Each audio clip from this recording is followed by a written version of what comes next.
Welcome to EPC Pathshala. I am Professor Rani Sadashivamurthy from the Department of Sahitya, Rashtriya Sanskrit Vidyapitha, Tirupati. The present subject is on Indian culture, and the paper deals with the Vedic, epic and Puranic culture of India, and particularly this module is on the moral and ethical stories in the Puranas. And here the morality or the ethical background is essential in every span of life, particularly when the moral or ethical plan is very clean, the person or the society or the kingdom or the organization can have a excellent progress and longevity also. For this sake, we need the moral and ethical instructions. In this regard, Puranas have taken lot of care, and in the Puranas, to say every Purana is a treasure house of many moral illustrations. There are several stories of kings illustrative of different qualities which are required for the fulfillment or the completeness of every human being. The moral and ethical standards of our nation are preserved, propagated and promoted through the stories of various kings and even common men also. Necessity of morals and ethics in human life is much stressed upon in every part of practice in human life as found and as instructed in the Puranas. So here the first one, truth, Satyam, is one of the most basic principles and most essential principles. This Satyam is iconic with Harishchandra. For the sake of protecting the truth, the king faced all the tests of fate. If we go into the story of Harishchandra, Harishchandra being a king of dharmic principles, he was expected to be tested by the sages, and so Vishwamitra, in his conversation and confrontation with Vasishtha, wanted to test the qualities of Harishchandra, and he came to the kingdom of Harishchandra and sought the help of him. He gave a word to help Vishwamitra in whichever manner he needs the help. As a result, Harishchandra was asked to give away his entire kingdom to Vishwamitra.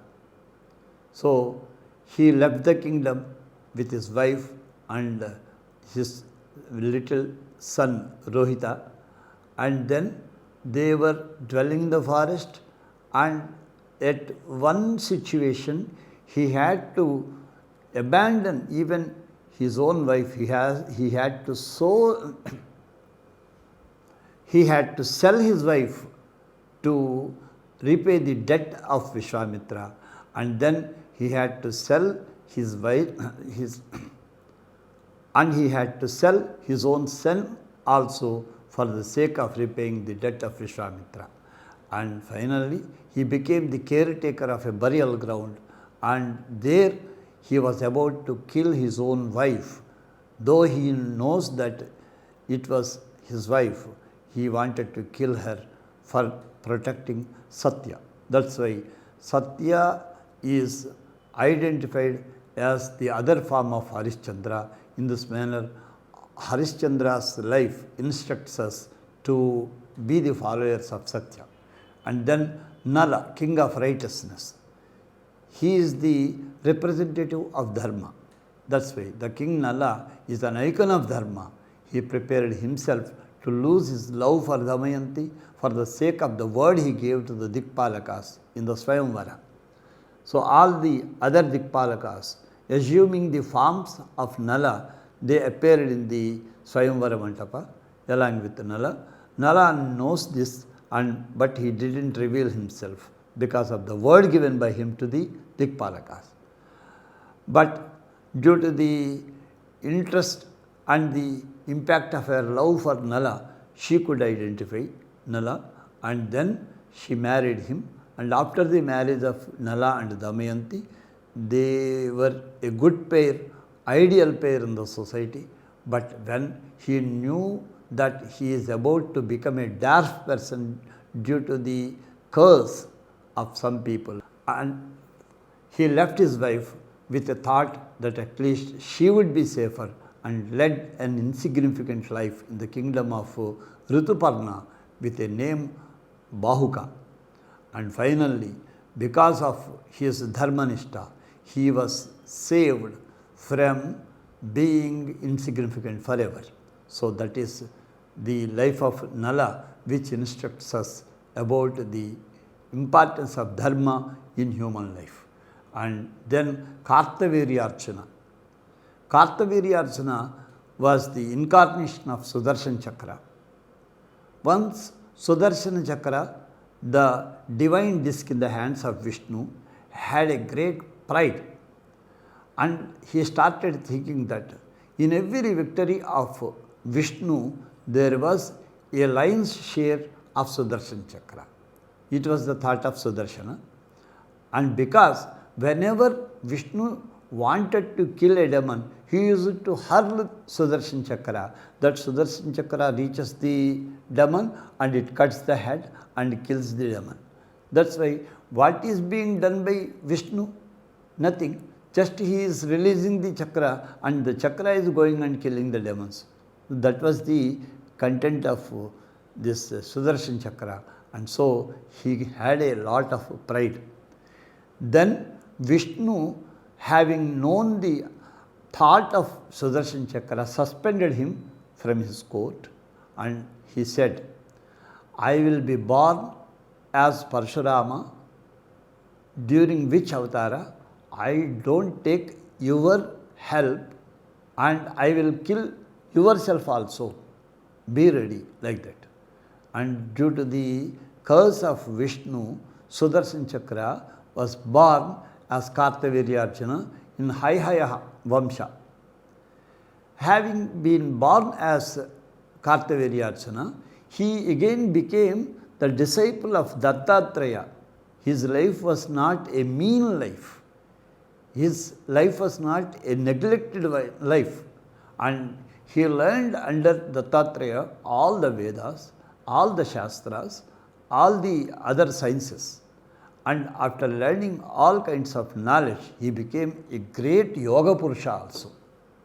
He was a very dharmic king also. And as a dharmic king, when there was a confrontation between Ravana and himself near the banks of Narmada river, he conquered even Ravana. That was the greatness of Kartavirya Archana. But that Sahasavirya or Kartavirya were his names, and then Kartavirya Archana or the Sahasavirya Archana, he, during his rule, all his subjects were very happy. He treated them as his own children. But with his yogic powers, he used to settle in the minds of those who had a thought of committing mistake. Committing mistake is a different thing. But even if a person wants to commit mistake, with a dhanus in his hands, with a bow in his hands, Kartavirya Archana was standing not in front of the person, but in the heart of the person he was standing. And in such a manner, he was controlling all kinds of crimes to be arrested even before they were committed. That was the greatness of Kartavirya Archana, his valor, his parakrama, and also his dharmanishta and his just rule, all were examples for us. If any ruler wants to rule a kingdom or an organization or a system, he should be like Kartavirya Archana. He should be as sincere as Kartavirya Archana. It is an expected trait. And then Rantideva. Rantideva's story was an excellent story. He performed many yagas, and after performing yagas also, there was a river named Charmanvati. Because of performing such a huge number of yagas, there was a river formed, and that river was known as Charmanvati. And after that, finally, the object of his life was not to accumulate wealth, not to conquer the land on the globe, but his sole aim of life is Natvaham Kamaye Rajyam Na Swargam Na Punarbhavam Kamaye Dukkataptanam Praninam Artinashanam. This was the sole aim of his life. So, he never wanted to acquire and expand the kingdom, and then he doesn't wish to attain Swarga also. The only wish of this person is just to clear the worries in the hearts of the wretched people. That's why the kindness of Rantideva is such that even at the time of dying, he wanted to save the lives of others. And so he prepared to offer food to needy even when he was dying. Once it happened to leave his kingdom in the form of dana to someone, and along with his wife and children, he reached the forest. He was dwelling in the forest. 47 days he was without food, and on the 48th day he could earn some rice, some sweet rice, and also some other water and other things. In the meanwhile, he was waiting for guests even at the time of such starving state, and he didn't eat away the things he earned.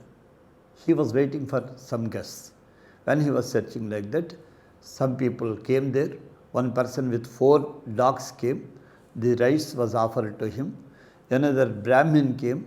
He offered payasa, or the sweet rice, milky rice, he offered to him.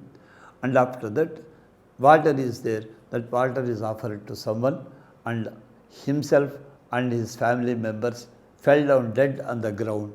Then Brahma, Vishnu, Maheshwara appeared before them, and who in the form of the person with dogs and etc., they tested Rantideva. They appeared in their real forms, and they blessed Rantideva to become a king as usual and to rule the world with dharma. So in this manner, then he expresses this shloka, Natvaham Kamaye Rajyam Na Swargam Na Punarbhavam Kamaye Dukkataptanam Praninam Artinashanam. So such an iconic story is of Rantideva to the kindness and concern for wretched people.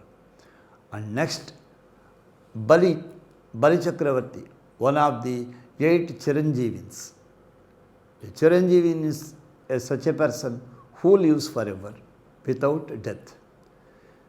Though he was the king of demons, his heart was kind, and he was a just king, and he followed only dharma. Such Bali Chakravarti was troubling the gods. Then Vamana wanted to stop Bali from troubling the gods. For that sake, moreover, this Vamana is the incarnation of Vishnu, and Bali is the devotee of Vishnu. So Vishnu cannot kill Bali. So he wanted to send him away from the region of the earth or the heaven to somewhere else to avoid his impact over the gods.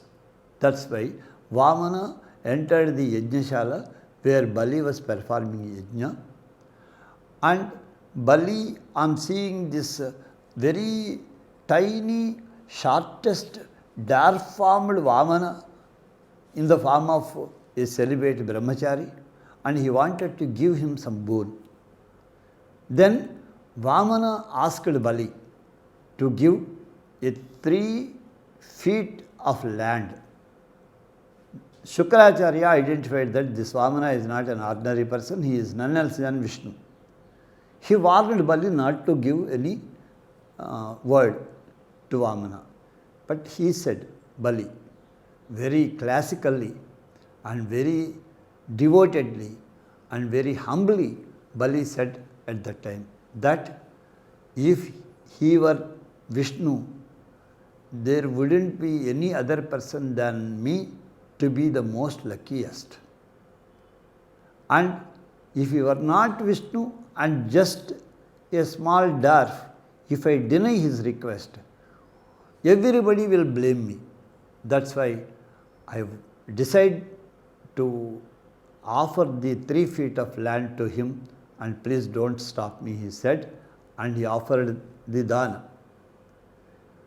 With 1 foot, Vamana, having grew as Trivikrama, occupied the entire globe of human beings, and with the other foot, he occupied all the upper worlds, and now the 3rd foot is remaining. And where should I keep this foot? He said. Bali showed his head. Please lay your foot on my head, he said. And having laid the foot on the head of Bali, he suppressed Bali to the nether worlds. In such a way, Bali's generosity is boundless. Shibi Chakravarti. Shibi Chakravarti is such a person that he has prepared even to offer some flesh from his body to save a bird. Not merely flesh, he wanted to offer his entire body also. So, to test the kindness of Shivi, gods made a plot. Accordingly, Yama started haunting Agnihotra, and Yama was in the form of a Merlin, and this Agnihotra was in the form of a dove, and the dove came for the seeking the help of Shibi Chakravarti, and Shibi requested the Merlin to leave the dove, but Merlin said that if you offer your part of body's flesh, which is equivalent to the dove, I can leave dove, he said. He okayed the condition, and then a balance was brought, and here in one plate of the balance, the dove was kept, and on the other plate, slowly the parts of the king were being cut and offered. But the weight of dove is more than all the parts of this Shibi's body. And finally, Shibi prepared to cut his head and also to keep it in the plate. In the meanwhile, the god Yama and Agni and also Indra and others came there and stopped Shibi from offering himself for the sake of protecting the dove, and they said that it was a plot made by those gods to test Shibi's sincerity in protecting the beings.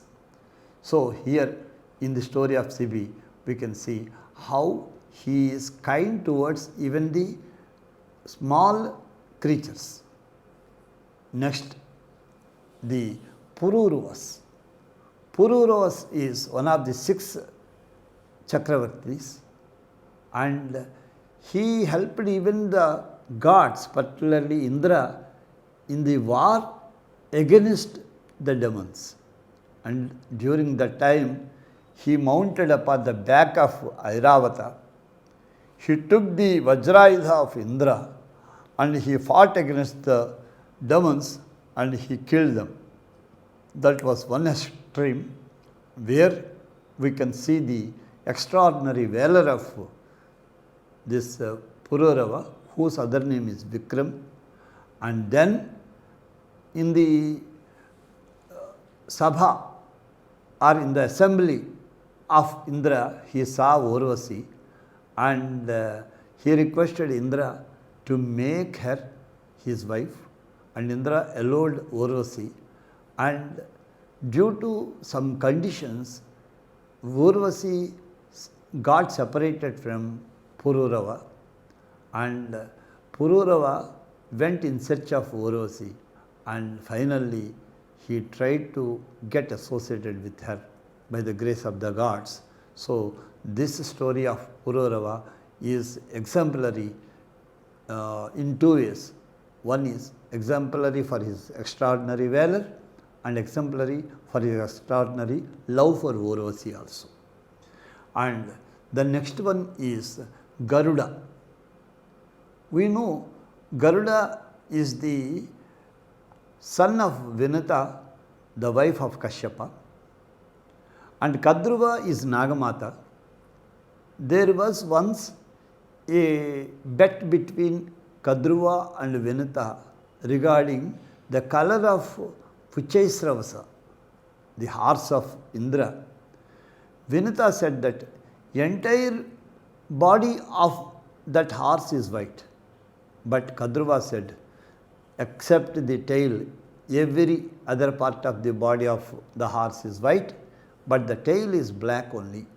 She consented. Then there was a bet. If the tail is black, then Vinata should become a servant forever for Kadruva. Vinata accepted, and Kadruva sent her sons, Nagas, to encircle against the tail of the horse to show that it is black. And they went, they covered the tail of the horse, and from distance the tail looked black. Accordingly, Vinata became a servant of Nagamata, Kadruva.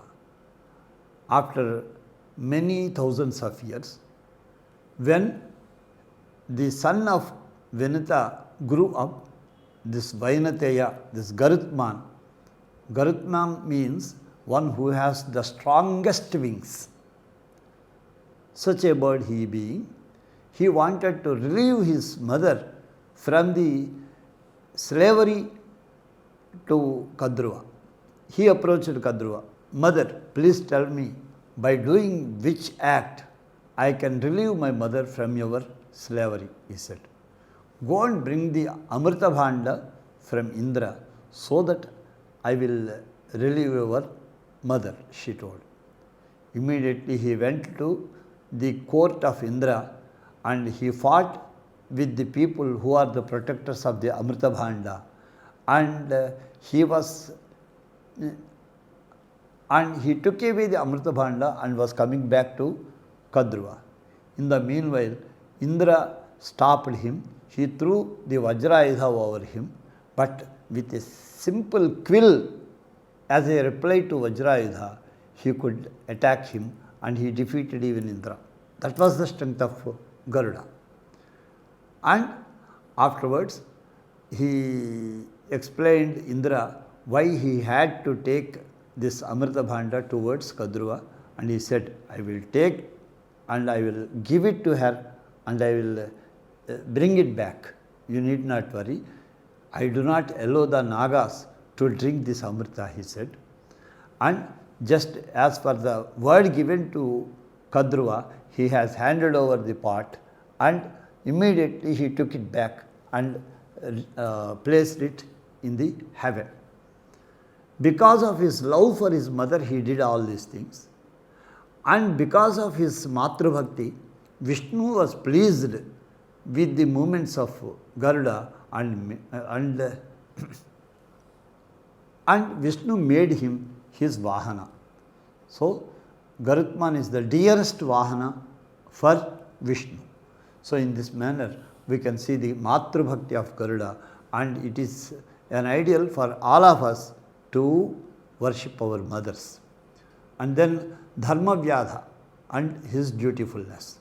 This is a wonderful story in the Puranas, where we can see that even common men can instruct the sages, even common men can instruct the learned people. There was a sage named Kaushika, and he got lot of pride because of his powers of penance he acquired.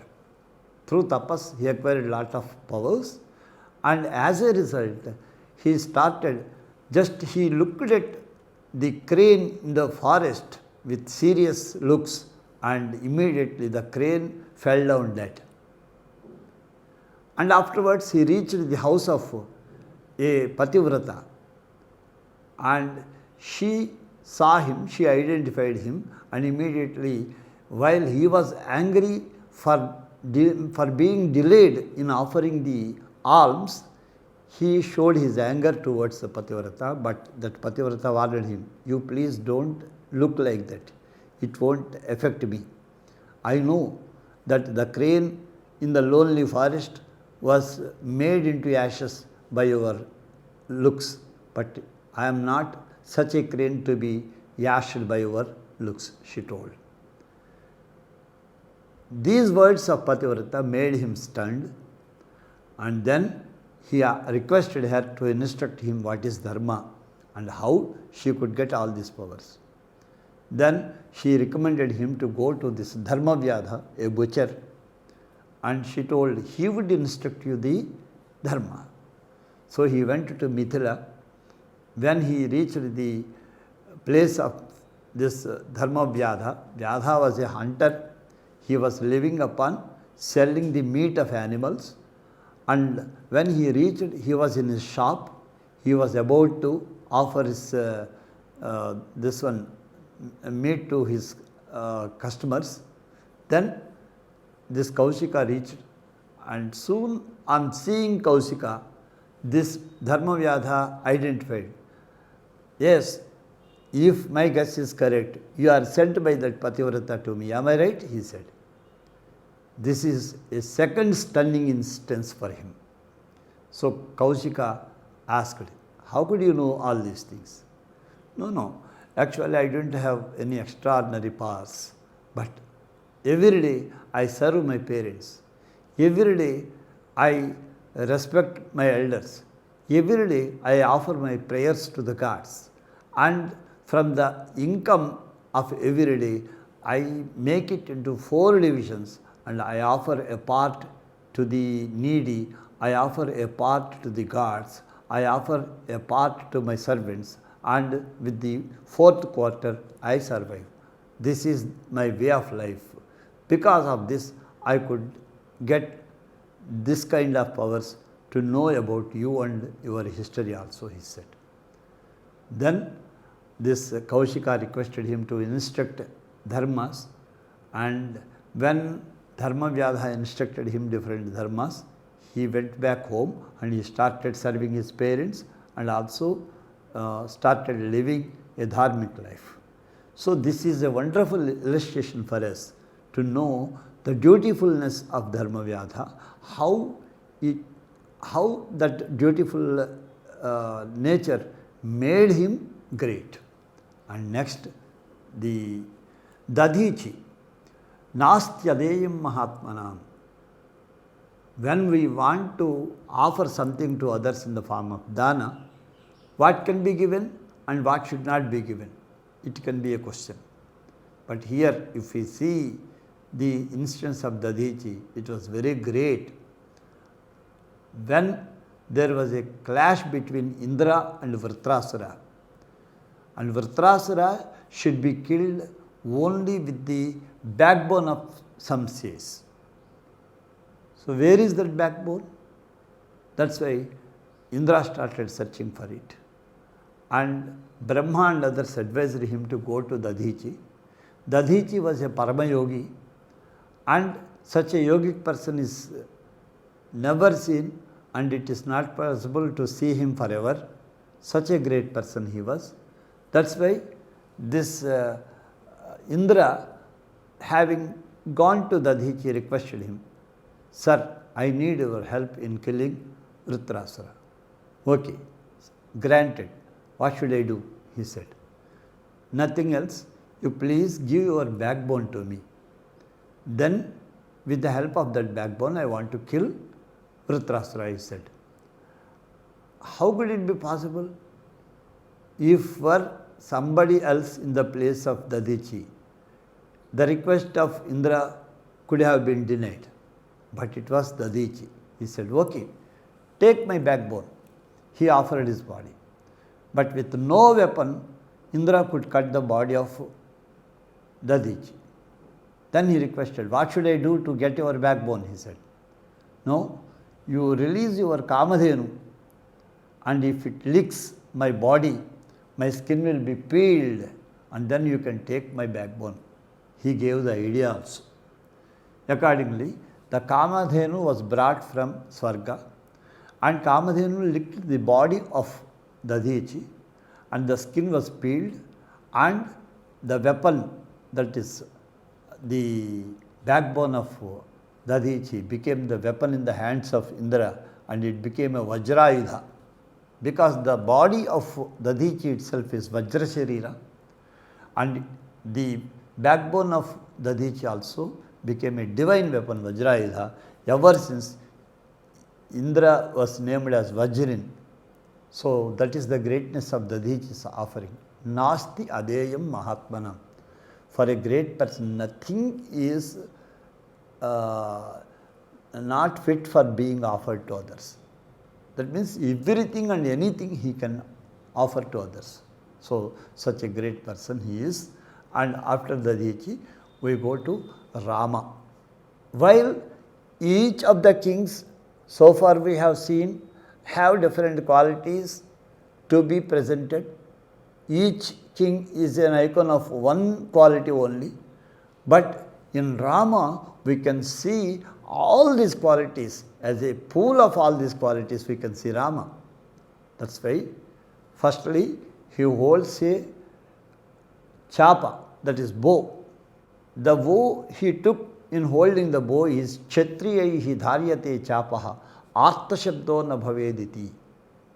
There should not be any artanada, there should not be any cry from any corner in the world. So with such a woe, he took the bow and he protected the worlds. That is one. Even his enemies said that Ramo Vigrahavan Dharmaha. He is the human embodiment of Dharma, human manifestation of Dharma. Such a great person was Rama. That's why Ramayana is the defeat of Kama by Dharma. This Ravanasura was the form of Kama, and this Rama is the form of Dharma. So Ravanasura was defeated by Ravana. Ravanasura was defeated by Rama. That means he was defeated by Dharma. The desire or the Kama was defeated by Dharma. It was the essence of Ramayana. He has all the noble qualities of an ideal human being, not only as a king, as a human being also. He led a great life.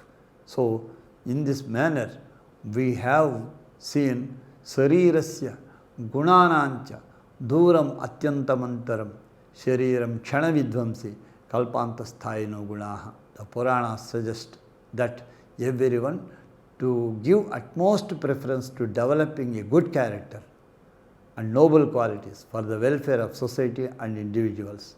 If we do not have character and good virtues, we cannot lead or we cannot be a part of a good society. That's why virtues should be developed. For developing virtues, we should go through the illustrious stories of various kings and other great people in the Puranas.